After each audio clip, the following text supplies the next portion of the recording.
রেখা প্রার্থী যখন সন্দেশখালীতে পা দিয়েছিল সেদিন ওর সঙ্গে আমি ছিলাম। ওর মোবাইল হাত থেকে পড়ে যায়, ও পাগল হয়ে যায়, ওই মোবাইল ওর দরকার। অনেকেই প্রশ্ন করেছিল ওই মোবাইলের জন্য তোমরা কেন তুমি এত পাগল হয়ে যাচ্ছ। রেখা বলল ওই মোবাইল আমাকে শুভেন্দুদা দিয়েছে। আপনারা বলুন। তারপর একটু একটু করে আমি জানতে পারলাম ওর সঙ্গে আমি সর্বক্ষণ এই প্রচারে থেকেছি। আপনারা আমাকে সবাই দেখেছেন কিনা? তারপর আরো অনেক কিছু। ও যখন আমার সঙ্গে দীর্ঘ সময় কাটাতে থাকে, আমি ওর সঙ্গে অনেক কথা বসে বসে আলোচনা করি, ওর থেকে জানার চেষ্টা করি এক্সাক্ট তোমাদের সন্দেশখালীর মায়েদের সাথে কি হয়েছিল। নমস্কার। এই মঞ্চে উপস্থিত সম্মানীয় বিধায়কগণ, সর্বোপরি আমার পিতা হাজী নুরুল সাহেব এবং আরো অন্যান্য নেতৃত্বগণ সবাই এখানে উপস্থিত, সবাইকে আমার পক্ষ থেকে সালাম প্রণাম জানিয়ে আপনাদের এই সন্দেশখালীর বুকে যে চক্রান্ত নোংরা রাজনীতির রং লাগিয়ে দেওয়া হয়েছিল তার জন্য দুটো কথা বলবো আমি আপনাদেরকে। আজ আমি দীর্ঘ 10টা বছর ধরে যখন বিজেপি পরিবারের সঙ্গে যুক্ত ছিলাম, একনিষ্ঠ কর্মী হিসাবে কাজ করার সুযোগ পেয়েছিলাম। সমস্ত বুথ, সমস্ত মণ্ডল, সমস্ত জেলা আমি কাজ করার সুযোগ পেয়েছিলাম। রাজ্য বিজেপি মাইনরিটি মোর্চায় কাজ করার সুযোগ পেয়েছিলাম। তারপর যখন জেলাতে দায়িত্বপ্রাপ্ত একজন জেলা জেনারেল সেক্রেটারি হিসেবে কাজ করার সুযোগ পেয়েছি, তখন আমি সমস্ত এই মণ্ডল বুথ আমার হাতে তৈরি করার সুযোগ আমি নিয়েছিলাম। কিন্তু এখানে দেখলাম 2016 থেকে 2021 পর্যন্ত যে নির্বাচন হয়ে গেছে সঠিক ছিল, মোটামুটি মেনে নেওয়া যায়। কিন্তু 2024 সালে যে এই নির্বাচন একটা রাজনৈতিক দল কুলসিত করার জন্য, মায়েদের সম্ভ্রম নষ্ট করার জন্য এখানে উপস্থিত হয়েছিল, কিন্তু এটা আমি মেনে নিতে পারিনি। যে মায়েরা এই কুলসিত সন্দেশখালীতে যুক্ত হয়েছিল একটা নোংরা রাজনৈতিক দলের সাথে, তাদের উদ্দেশ্যে বলছি, নোংরা খেলা, মিথ্যাচার বেশি দিন ধপে থাকে না। সত্য একদিন উদ্ঘাটিত হবেই, সত্যের জয় সবসময় হবেই, এটা আপনাদের বোঝা উচিত ছিল। রেখা প্রার্থী যখন সন্দেশখালীতে পা দিয়েছিল সেদিন ওর সঙ্গে আমি ছিলাম। ওর মোবাইল হাত থেকে পড়ে যায়, ও পাগল হয়ে যায়, ওই মোবাইল ওর দরকার। অনেকেই প্রশ্ন করেছিল ওই মোবাইলের জন্য তোমরা কেন তুমি এত পাগল হয়ে যাচ্ছ। রেখা বলল ওই মোবাইল আমাকে শুভেন্দুদা দিয়েছে। আপনারা বলুন।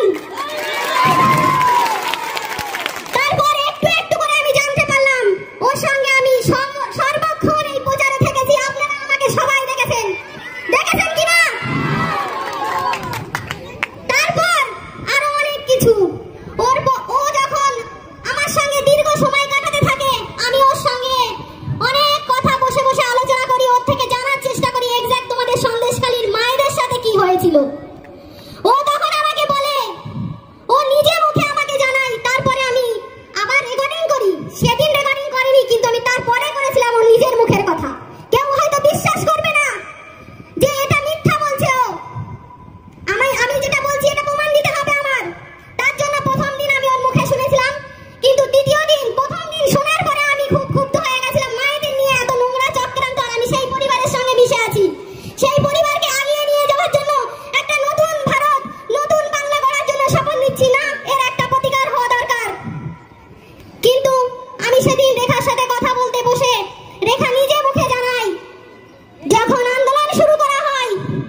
তারপর আমি জানতে পারলাম শুভেন্দু অধিকারী ওই ফোনের মাধ্যমে অনেক কিছু ওকে বলতো, সেগুলো আমার কাছে আছে, আমি দিয়েছি।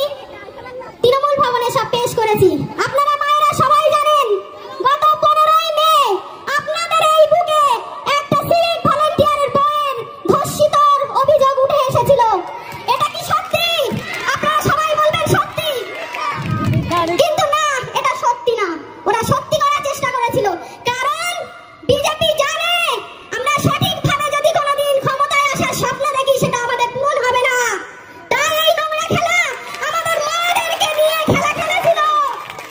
এই নোংরা খেলায় মেতেছিল আর কয়েকটা মায়েকে বলির পাঠা বানিয়েছিল এই বিজেপি সাম্প্রদায়িক দল। এখানে সিভিক ভলান্টিয়ারের বউ অন্বেষা মণ্ডল যেদিন ধর্ষিত হয়েছে, অভিযোগ করেছে ধর্ষিত, কিন্তু সেদিন আমি ওর সঙ্গে প্রেজেন্ট, আমি ওর সঙ্গে ছিলাম। আমি কোন এক বিধানসভায় সাংগঠনিক কাজে ব্যস্ত ছিলাম। তারপর আমাকে একটা উড়ন্ত ফোন আসে, তোমাকে এক্ষুনি সন্দেশখালী যেতে হবে। আমি সবকিছু ফেলে সেই মায়ের জন্য সন্দেশখালীর পথে রওনা দিয়েছি। কিছুটা দূর আস্তে আস্তে আমাকে একটা ফোনে মেসেজ করা হয়, আমাকে ফোন করে তুমি দেখে নাও, আমি ডিলিট করে নেব। তারপর আমি জানতে পারলাম মেসেজে লেখা আছে এটা আমাদের তৈরি করা। আমি সঙ্গে সঙ্গে সেটাকে স্ক্রিনশট নিয়ে নিলাম। সেটা আমার কাছে প্রমাণ আছে, আমি প্রমাণ দিয়ে দেব, আগেও দিয়েছি, এখনো দিয়ে দেব। তারপর আমি দেখলাম এরা তো নোংরা খেলায় মেতেছে, আমাকে আরো সংগ্রহ করতে হবে। আমি প্রেজেন্ট হলাম তার বাড়িতে, জেলা নেতৃত্ব সহ আমি তাদের সাথে ওর বাড়িতে পৌঁছালাম। পৌঁছে যাওয়ার পরে সেখানে গিয়ে দেখলাম বিধ্বস্ত মহিলা, তাকে নিয়ে এফআইআর করতে যাওয়া হচ্ছে। সেখানে এফআইআর এ লেখা হচ্ছে সে শ্লীলতাহানি হয়েছে। সেখানে সে থেমে থাকেনি, শ্লীলতাহানি হয়েছে এটুকুতেই বিজেপির হবে না। তাই ঠিক তার পরের দিন তাকে যে গোপন জবানবন্দি দেওয়া হয় 164, সেখানে সে বলছে আমি ধর্ষিত হয়েছি। দুটো দিনে দুটো ঘটনা আলাদা আলাদা। আপনারা বলুন সে ধর্ষিত না তার সঙ্গে শ্লীলতাহানি হয়েছে না আদাও কিছু ঘটেনি? কোনটা ঠিক আপনারা বলুন? ঠিক তাই, কিছুই ঘটেনি, এটা ঘটানো হয়েছে। যে মায়েদেরকে নিয়ে এইভাবে একের পর এক বলির পাঠা বানিয়ে ছিনিমিনি খেলেছে, তাদের সাথে তো আর থাকা যায় না। আমি তো অন্তত থাকতে পারবো না। যে মায়েদের জন্য লড়াই করতে এসেছিলাম, সেই মায়েদের লড়াই দেখতে পাচ্ছি একটা রাজনৈতিক রং লাগিয়ে দাঙ্গা লাগানোর চেষ্টা করছে। আমি মানতে পারিনি বলে আমি আর ভাবার মতো সময় না নিয়ে, আমি মা মাটি মানুষ সব সময় মায়েদের সাথে থেকেছে, লক্ষ্মীর ভান্ডার দিয়েছে। সবাই, সব মায়েরা তো লক্ষ্মীর ভান্ডার পান, বলুন পান কিনা? সবাই পান। কিন্তু বিজেপি এখানে মায়েদের জন্য কি করেছে? কিছু করেছে? আপনারা বলুন। মুখে বড় বড় ডায়লগ দিয়ে বেরিয়ে যায় বছরের পর বছর, কিন্তু কোনো কিছুতে আপনাদের জন্য ভেবেছে কোনোদিন? কোনোদিন ভাবেনি।